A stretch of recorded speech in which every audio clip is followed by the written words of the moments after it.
మరికొన్ని రోజుల్లోనే తమిళనాడులో ఎలక్షన్స్ ఉన్న నేపథ్యంలో విజయ్ టీవీకే పార్టీ దూసుకుపోతోంది. ఈ నేపథ్యంలోనే ఇప్పుడు విజయ్ లైఫ్ లో ఇది ఒక బిగ్గెస్ట్ ట్విస్ట్. భార్య సంగీత విడాకులకి అప్లికేషన్ పెట్టుకున్నారు. ఆ అప్లికేషన్ లో కొన్ని పాయింట్స్ ని రైజ్ చేస్తూ ఉన్నారు. విజయ్ కి ఒక నటితో వివాహేతర సంబంధం ఉందని పేర్కొన్నారు పిటిషన్ లో. ఆ సంబంధం గురించి తనకి 2021లో తెలిసిందన్నారు. ఆ నటితో సంబంధాన్ని తెంచుకుంటానని విజయ్ ఇంతకు ముందు చెప్పారు. అయితే ఆ తర్వాత మాట తప్పి ఆ సంబంధాన్ని ఇంకా కొనసాగిస్తూనే ఉన్నారన్నారు. ఈ విషయంలో పదే పదే తమ మధ్య విభేదాలు వచ్చాయని, విజయ్ ఆ నటికి మద్దతుగా మాట్లాడుతూ వచ్చారని, ఆ నటితో విదేశాలకు కూడా వెళ్తారన్నారు సంగీత. ఇక అనేక ప్రైవేట్ కార్యక్రమాల్లో ఆమెతో పాల్గొంటారు. విజయ్ వివాహేతర సంబంధం తన పాలిట ద్రోహమని తెలిపారు. అతని నిర్లక్ష్యం కారణంగా తాను ఒంటరినయ్యానన్నారు సంగీత. ఒకవేళ విజయ్ వేధింపులు ఇలాగే కొనసాగితే బయటకొచ్చి పూర్తి వివరాలు వెల్లడిస్తానన్నారు సంగీత.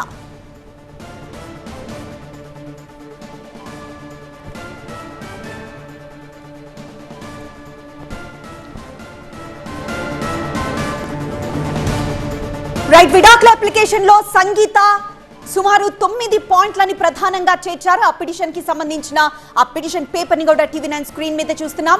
మొదటిగా విజయ్ కి ఒక నటితో వివాహేతర సంబంధం ఉందని పేర్కొన్నారు. ఇక రెండోది ఆ సంబంధం గురించి తనకి 2021లో తెలిసిందని పేర్కొన్నారు. ఇక మూడోది ఆ నటితో సంబంధాన్ని తెంచుకుంటానని ఇంతకు ముందు విజయ్ చెప్పారు. నాలుగోది ఆ మాట చెప్పిన తర్వాత కూడా మాట తప్పి ఆ సంబంధాన్ని ఇంకా కొనసాగిస్తూనే ఉన్నారు. ఇక ఐదోది ఈ విషయంలో పదే పదే తమ మధ్య విభేదాలు వచ్చాయన్నారు. ఆరవది విజయ్ ఆ నటికి మద్దతుగా మాట్లాడుతూ వచ్చారన్నారు. ఇక ఏడోది ఆ నటితో విదేశాల్లో కూడా వెళ్తున్నారని చెప్పారు. ఇక ఎనిమిదోది అనేక ప్రైవేట్ కార్యక్రమాల్లో ఆమెతో పాల్గొంటారని చెప్పారు సంగీత. ఇక తొమ్మిదోది విజయ్ వివాహేతర సంబంధం తన పాలిట ద్రోహమని పేర్కొన్నారు. ఇక పదోది అతని నిర్లక్ష్యం కారణంగా తాను ఒంటరినయ్యానన్నారు సంగీత. ప్రధానంగా ఈ 10 అంశాలను ఆ పిటిషన్ లో పేర్కొంటూ విడాకులు కోరుతున్నారు. విజయ్ ఆ నటితో విదేశాలకు వెళ్లడం, సంబంధంపై ఇంతకు ముందు తెంచుకుంటానని చెప్పి తిరిగి దాన్ని కంటిన్యూ చేస్తున్నారనడం. సో ఈ నేపథ్యంలోనే విజయ్ వివాహేతర సంబంధం నేపథ్యంలోనే తనకి విడాకులు ఇప్పించాలంటూ సంగీత ఆ పిటిషన్ లో పేర్కొన్నారు. మరింత సమాచారం మా ప్రతినిధి మురళి లైవ్ ద్వారా అందిస్తారు. మురళి, ప్రస్తుతం టీవీకే పార్టీ అంటే ఒక సర్వేలో TVK party and DMK party రెండు ముందు దూసుకుపోతున్న నేపథ్యంలో మరికొన్ని రోజుల్లోనే ఎలక్షన్స్ ఉన్న నేపథ్యంలో ఇప్పుడు విజయ్ పై భార్యే విడాకుల పిటిషన్ దాఖలు చేయడం, అది కూడా వివాహేతర సంబంధాన్ని చూపిస్తూ విడాకుల పిటిషన్ ని దాఖలు చేయడం, దీన్ని ఎలా చూడాలంటారు?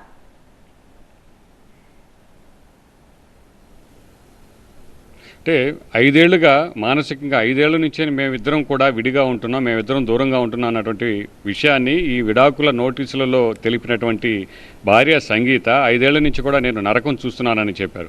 అయితే ఇక్కడ విడాకులు అనేది ఫ్యామిలీకి సంబంధించి, ఆ కుటుంబానికి, ఆ దంపతులకు సంబంధించినటువంటి విషయం. అయితే విడాకులు నోటీసులు ఇవ్వడానికంటే ముందే రాజకీయ పార్టీలు స్పందించాయంటే విజయ్ భార్య సంగీతతో రాజకీయ పార్టీ నాయకులు ముందుగానే మాట్లాడారన్నటువంటి అనుమానం కూడా కలుగుతుంది. ఎందుకంటే వీళ్ళిద్దరూ దూరంగా ఉన్నారన్నటువంటి వార్తలు వస్తున్నాయి. సో మామూలుగా మీడియాలో సినిమా పరిశ్రమకు సంబంధించినటువంటి హీరోలు కావచ్చు, వారికి సంబంధించినటువంటి విషయాల్లో బయటికి రూమర్స్ అనేకం వస్తుంటాయి. కానీ రాజకీయ పార్టీ నాయకులు, అందులోనూ బీజేపీ రాష్ట్ర అధ్యక్షుడిగా ఉన్నటువంటి నయనార్ నాగేందర్ చాలా స్పష్టంగా ఈ విషయాన్ని మాట్లాడారు. అసలు తమిళనాడు ప్రజల మార్పు సంగతి తర్వాత ముందు త్రిష ఇంటి నుంచి బయటకు రావాలని విజయ్ని ఉద్దేశించి చేసినటువంటి వ్యాఖ్యలు సంచలనంగా మారితే రాజకీయ పార్టీ నాయకులు లేదా బీజేపీకి సంబంధించినటువంటి ఆ వ్యాఖ్యలు చేసినటువంటి నయనార్ నాగేందర్ కూడా ఆమెతో ముందు నుంచే టచ్లో ఉన్నారా, విషయాలన్నీ కూడా స్పష్టంగా తెలుసుకున్న తర్వాతే మాట్లాడారన్నది కూడా ఇక్కడ మనం రాజకీయంగా చూడాల్సినటువంటి విషయం. సో ఇవాళ ఇన్ని రోజుల తర్వాత, అంటే 5 ఏళ్ల నుంచి దూరంగా ఉంటూ ఉన్నారు. సో కోర్టును ఆశ్రయించారు, విడాకులు కావాలని కోరుతూ ఉన్నారు.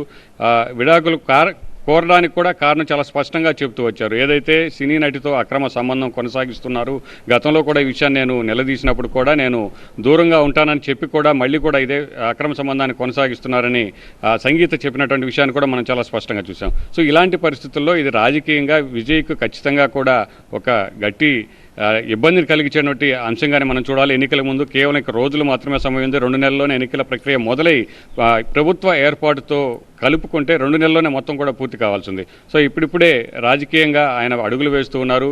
సో తొలి ప్రయత్నంలో విజయం సాధించాలని ఆయన గట్టిగా ప్రయత్నిస్తున్నటువంటి నేపథ్యంలో అన్నా డిఎంకేలో కూడా అనేక విభేదాలు ఉన్నటువంటి నేపథ్యంలో విజయ్కు మంచి అవకాశం ఉందన్నటువంటి విషయాన్ని కూడా సర్వేలు చెబుతున్నటువంటి నేపథ్యంలో ఇప్పుడు ఉన్నటువంటి ఈ కుటుంబానికి సంబంధించినటువంటి విడాకులకు సంబంధించినటువంటి ఈ అంశం ఖచ్చితంగా ఇబ్బంది కలిగిస్తున్నటువంటి విషయాన్ని చెబుతున్నారు. మరి విజయ్ స్పందన ఎలా ఉంటుంది? ఇప్పటికే రాజకీయ సభలో ఆయన వివరణ ఇచ్చేటువంటి ప్రయత్నం చేసినప్పటికీ తర్వాత ఆయన స్పందన ఏ విధంగా ఉండబోతుంది అనేది కూడా మనం చూడాల్సినటువంటి పరిస్థితి. ఎస్ మురళి. మూవింగ్ ఆన్ 585లో ఫస్ట్ స్టోరీ. తెలంగాణ సచివాలయానికి మావోయిస్ట్ అగ్రనేతలు చేరుకున్నారు. ముఖ్యమంత్రి రేవంత్ తోటి సమావేశమయ్యారు మాజీ మావోయిస్టులు. పొలిటికల్ ఎజెండాలో భాగంగానే సీఎం తోటి భేటీ అవుతున్నట్టుగా దేవ్జీ చెప్పారు. ఇటీవలే మావో అగ్రనేతలు లొంగిపోయారు. టైం విల్ చేంజ్ ఎవ్రీథింగ్ అన్నట్టు సచివాలయంలో ఇవాల్టి సీన్ చూస్తే అదే అనిపిస్తోంది. ఒకప్పుడు పొరపాటున సచివాలయం వైపు వచ్చినా రెక్కీ చేశారంటూ మావోయిస్టు సానుభూతి పరులను జైల్లో పెట్టేవారు పోలీసులు. ఇవాళ అదే పోలీసులు మావోయిస్ట్ అగ్రనేతలను సాదరంగా సచివాలయంలోకి తీసుకెళ్లారు. మావోయిస్టులకు సాదర స్వాగతం అంటూ డీజీపీతో సహా వాహనాల్లో లోపలికి వెళ్లారు. Maoist chief Devji alias Tippiri Tirupati Telangana సచివాలయానికి వచ్చారు. తిరుపతితో పాటు కేంద్ర కమిటీ సభ్యులు మల్లా రాజిరెడ్డి, చంద్రన్న, సుజాతక్క, దామోదర్, నరసింహారెడ్డిలు సీఎంతో సమావేశమయ్యారు. ఇటీవల తెలంగాణ డీజీపీ ముందు లొంగిపోయారు. వీళ్ళంతా సడన్గా సచివాలయంలోకి ఎంట్రీ ఇవ్వడం ఇప్పుడు పొలిటికల్ సర్కిల్స్లో కొత్త చర్చకు దారితీసింది. లొంగిపోయిన మావోయిస్టుల్లో పలువురు రాజకీయాలపై ఆసక్తి చూపుతూ ఉండడమే ఈ చర్చకు కారణమవుతోంది. దేవ్జీ గారు సీఎంతో మీటింగ్ ఏం చెప్తారు? సీఎంతో మీటింగ్ సంబంధించి ఏం చెప్తారు? ముఖ్యమంత్రితో మీటింగ్ సంబంధించి మీరు ఏం చెప్తారు? ఏమి sir agenda, main agenda? Devji గారు సీఎంతో మీటింగ్ ఏం చెప్తారు? సీఎంతో మీటింగ్ సంబంధించి ఏం చెప్తారు? ముఖ్యమంత్రితో మీటింగ్ సంబంధించి మీరు ఏం చెప్తారు? ఏమి సార్ ఎజెండా, మెయిన్ ఎజెండా? సీఎంతో మావోయిస్టుల భేటీలో ప్రభుత్వ సలహాదారు కేకే, డీజీపీ శివధర్ రెడ్డి, ఐజీ సుమతి కూడా పాల్గొన్నారు.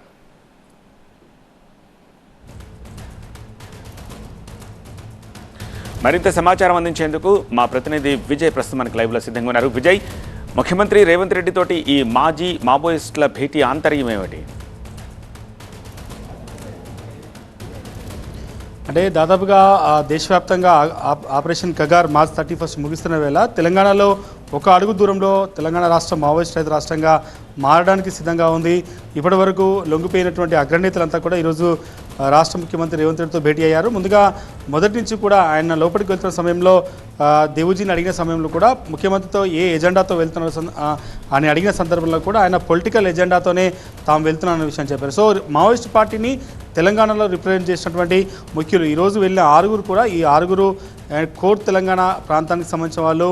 అటు దేవుజీ అలియాస్ తిప్పిరి తిరుపతి కావచ్చు, మల్లా రాజిరెడ్డి కావచ్చు, దాంతోపాటు తెలంగాణ స్టేట్ సెక్రటరీగా ఉన్నటువంటి దామోదర్ అలియాస్ బడే చొక్కారావు కావచ్చు, సుజాతక్క, చంద్రన్న, నుండి నరసింహారెడ్డి, ఈ 6 కూడా తెలంగాణ ప్రాంతానికి సంబంధించినటువంటి వ్యక్తులు. తెలంగాణ సరెండర్ పాలసీ ముందుగా, ఎందుకంటే గతంలో కంటే ఎక్కువగా గడిచిన 2 సంవత్సరాల్లో దాదాపు 584 మంది మావోయిస్టులు సరెండర్ అయ్యారు. చాలామంది సెంట్రల్ కమిటీ మెంబర్లు లొంగిపోయిన నేపథ్యం తెలంగాణకు ఉంది. కాబట్టి ఈ రాష్ట్ర ముఖ్యమంత్రితో భేటీ అయిన సందర్భంగా పొలిటికల్ ఎజెండాను డిస్కషన్ చేస్తాము.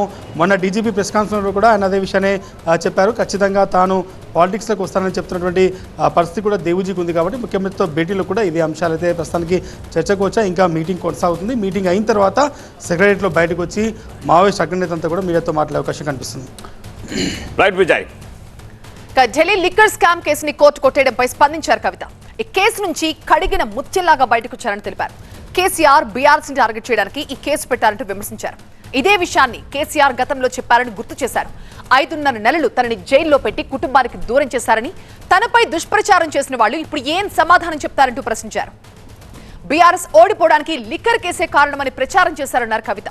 ఇదే విషయాన్ని కేటీఆర్ కూడా ట్వీట్ చేశారన్నారు. తనపై కేసు పెట్టినప్పుడు, తప్పుడు ప్రచారం చేసినప్పుడు ఎందుకు మాట్లాడలేదంటూ ప్రశ్నించారు. ఓటమిని తనపై రుద్దాలని చూస్తే ప్రజలు ఊరుకోరన్నారు. కేటీఆర్ ఏం మాట్లాడినా చెల్లుతుందని అనుకుంటున్నారంటూ కామెంట్ చేశారు. బీఆర్ఎస్ బీజేపీ పార్టీలు ఒక్కటే అని విమర్శించారు కవిత. న్యాయం చివరిలో గెలిచిన 5.5 నెలలు నన్ను జైల్లో పెట్టి నన్ను, నా కుటుంబానికి, నా పిల్లలకి దూరం చేసినటువంటి సమయాన్ని ఎవరు తిరిగి తీసుకొస్తారు? అదేవిధంగా ఈ 5.5 నెలలు, అంతకుముందు 3 సంవత్సరాలు నన్ను ఎట్టుబడితే అటు మాట్లాడి, ఆన్లైన్లో కావచ్చు నా బొమ్మలు మాఫ్ చేసి పెట్టి నన్ను హెరాస్ చేసి నన్ను పబ్లిక్ మీటింగ్లలో అనేక రకాలుగా దుర్భాషలాడినటువంటి వారందరికీ మరి ఎవరు జవాబు చెప్తారనేది ప్రజలు ఆలోచించుకోవాలి. ఒక నైతికతను క్రాస్ చేసి ఎట్టుబడితే అటు రిజల్ట్ రాకముందు మాట్లాడడం అనేటటువంటిది సమాజం కూడా అర్థం చేసుకోవాలని చెప్పి మా ప్రతినిధి విద్యాసాగర్ లైవ్ లో జాయిన్ అవుతున్నారు. విద్యాసాగర్, నేను కడిగిన ముత్యంలా బయటకు వచ్చాను, నా మీద అవాకులు చెవాకులు పేలిన పార్టీలు ఇప్పుడు ఏం మాట్లాడతాయని అడుగుతున్నారు. మరేంటి తను ఎవరైతే ప్రస్తావించారో బీజేపీ బీఆర్ఎస్ గురించి, ఇప్పుడు కవిత కడిగిన ముత్యంలా బయటకు వచ్చారు కాబట్టి దీని మీద వాళ్ళు ఏమైనా స్పందించే అవకాశం ఉందా ఆవిడ కోరినట్టు?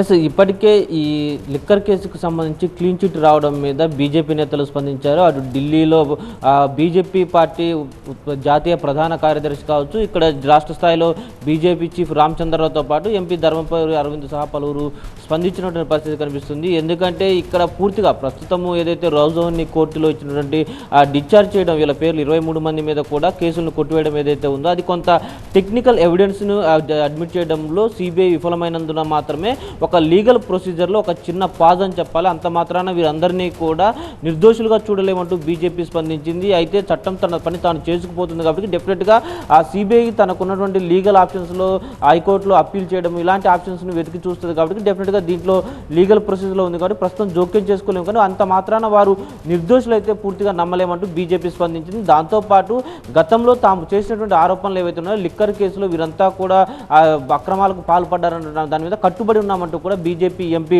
ధర్మపురి అరవింద్ స్పందించినటువంటి పరిస్థితి కనిపిస్తుంది. ఎందుకంటే ఇక్కడ గతంలో ఏదైతే ఢిల్లీ లిక్కర్ పాలసీని తీసుకొచ్చారో ఒకవేళ అక్రమాలు అవినీతి జరగకపోతే ఆ పాలసీని ఎందుకు తీసుకున్నారు, అదేవిధంగా పలు రకాలకు సంబంధించినటువంటి ఫోన్లను సమర్పించడంలో గల వీరంతా కూడా ఆ ఎవిడెన్స్ని డిశ్చార్జ్ ఏదైతే ఆ ఫోన్లను నాశనం చేయడం వల్లే ఈ సిబిఐకి ఆధారాలు దొరకలేదు. దీని మీద డెఫినెట్గా ఉన్నత న్యాయస్థానాల్లో అప్పీల్ చేసే అవకాశం ఉన్నట్టు కూడా చెబుతూ ఉన్నారు బీజేపీ నేతలు.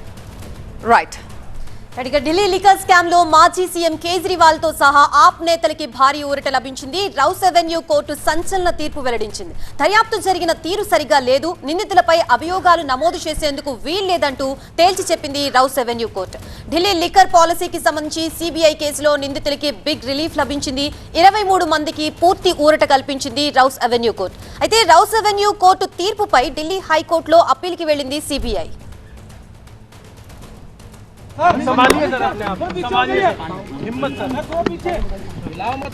ఇదే అంశానికి సంబంధించి మనకి పూర్తి అప్డేట్స్ అందించడానికి మా బ్యూరో చీఫ్ గోపి సిద్ధంగా ఉన్నారు. గోపి, ఢిల్లీ లిక్కర్ స్కామ్ కు సంబంధించిన కోర్టు తీర్పుతో ఢిల్లీలో రియాక్షన్స్ ఏ విధంగా ఉన్నాయి, పూర్తి డీటెయిల్స్ ఏంటి? Yes sir, Delhi liquor policy CBI కేసులో 23 మందికి ఈరోజు ట్రయల్ కోర్టు ఊరట కల్పించింది. సిబిఐ నమోదు చేసిన అభియోగాలను ముఖ్యంగా తిరస్కరించడం జరిగింది. ఎటువంటి సాక్ష్యాలు ఆధారాలు లేకుండా ఈ కేసుని ఫైల్ చేశారు. ఈ కేసులో కావాలనే కేజ్రీవాల్ని అలాగే ఇతర నిందితులను ఇరికించారు అని చెప్పి సిబిఐ పైన ట్రయల్ కోర్టు ఆగ్రహం వ్యక్తం చేయడం జరిగింది. ఈ కేసు నుంచి 23 మందిని డిశ్చార్జ్ చేయడం జరిగింది. అందులో ముఖ్యంగా ఢిల్లీ మాజీ ముఖ్యమంత్రి అరవింద్ కేజ్రీవాల్, ఉప ముఖ్యమంత్రి మనీష్ సిసోడియా ఉన్నారు. అరవింద్ కేజ్రీవాల్ సుమారు 150 రోజులకు పైగా జైల్లో ఉన్నారు. సిసోడియా అయితే 530 రోజుల పాటు జైల్లో ఉన్న పరిస్థితి ఉంది. సో ఎవిడెన్స్ సరిగా లేదు అన్న కారణంతోనే ఇటు ప్రధానంగా ఈ కేసుని కొట్టివేయడం జరిగింది. అయితే దీనిపైన హైకోర్టుకు వెళ్ళే అవకాశం కనిపిస్తుంది సిబిఐ. ఇలాగే రాజకీయ రియాక్షన్స్ కూడా వస్తున్నాయి. దీనికి సంబంధించి బీజేపీ ఈ లీగల్ ప్రాసెస్ ఇంకా పూర్తి కాలేదు, ఖచ్చితంగా ఎటువంటి తప్పులు చేయకుండా ఏ విధంగా ఛార్జెస్ ఫ్రేమ్ చేస్తారు. సో ఖచ్చితంగా హైకోర్టులో సిబిఐ ఈ కేసుకు సంబంధించి పోరాడుతుంది.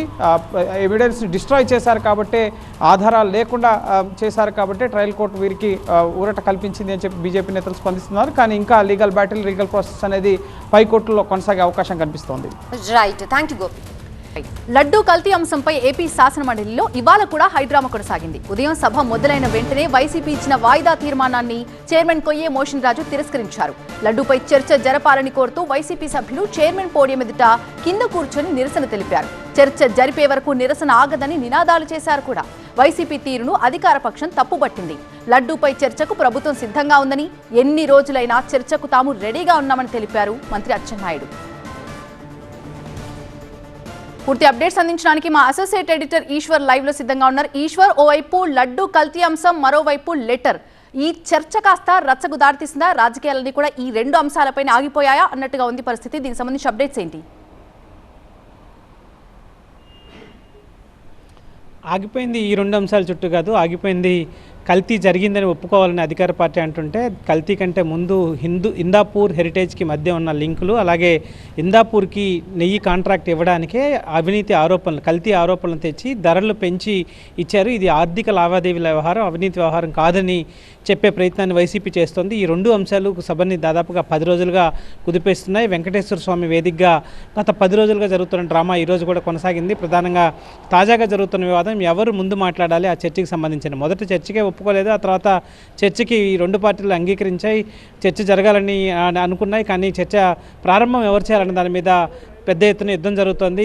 అసెంబ్లీ సాంప్రదాయాల ప్రకారం అధికార పార్టీ ముందు ప్రకటన చేయాలని కూటమి అంటుంటే, అది చైర్మన్ మాత్రం ఆ అవకాశాన్ని వాయిదా తీర్మానాన్ని ఇచ్చిన ప్రతిపక్ష పార్టీకి ఇవ్వడం ద్వారా వాళ్ళ ఆరోపణలు వినాలి, వాళ్ళు చేసే వాటికి ఆన్సర్ చేయాల్సి ఉంటుంది. కాబట్టి ఆ తర్వాత ప్రభుత్వం సమాధానం చెప్పాలి అన్నట్టుగా ఆయన మూడున్నట్టుగా అర్థమవుతోంది. అందుకే ఆయన వైఎస్ఆర్ కాంగ్రెస్ పార్టీకి అవకాశం ఇచ్చారు. అయితే ఇది పక్షపాత ధోరణిని సూచిస్తోందని అధికార పార్టీ ఆరోపిస్తోంది. స్వయంగా చైర్మనే అలా వీళ్ళైతే ఎలా అన్నది అధికార పార్టీ నేరుగా బహిరంగంగా విమర్శిస్తోంది. సాధారణంగా ఇట్లాంటి పరిస్థితులు బయట అంత ఈజీగా కనిపించవు, ఎందుకంటే చైర్ అక్కడ సుప్రీం ఉంటుంది కౌన్సిల్లో, కానీ చైరే ఇప్పుడు బయాస్డ్గా వ్యవహరిస్తోందని చెప్పి అధికార పార్టీ తీవ్రమైన ఆరోపణలు చేస్తోంది. అదే సమయంలో వైసీపీ మాత్రం ఒకవేళ మేము ముందు అంటే వాయిదా తీర్మానాన్ని మేము ఇచ్చాము కాబట్టి మా వాదన విన్నాకే ప్రభుత్వం సమాధానం చెప్పాలి, కానీ ప్రభుత్వం మా మీద తిరిగి విమర్శలు చేసేసి దాన్ని మళ్ళీ ఎలాగైనా సభ జరగకుండా చూడాలని ప్రయత్నం చేస్తోందని తీవ్ర ఆరోపణలు ప్రత్యారోపణల మధ్య వెంకటేశ్వర స్వామి వేదిక కౌన్సిల్లో 10వ రోజు కూడా అట్లాంటి సంఘటనలు జరుగుతున్న నేపథ్యం అయితే కనిపించింది. Over to studio.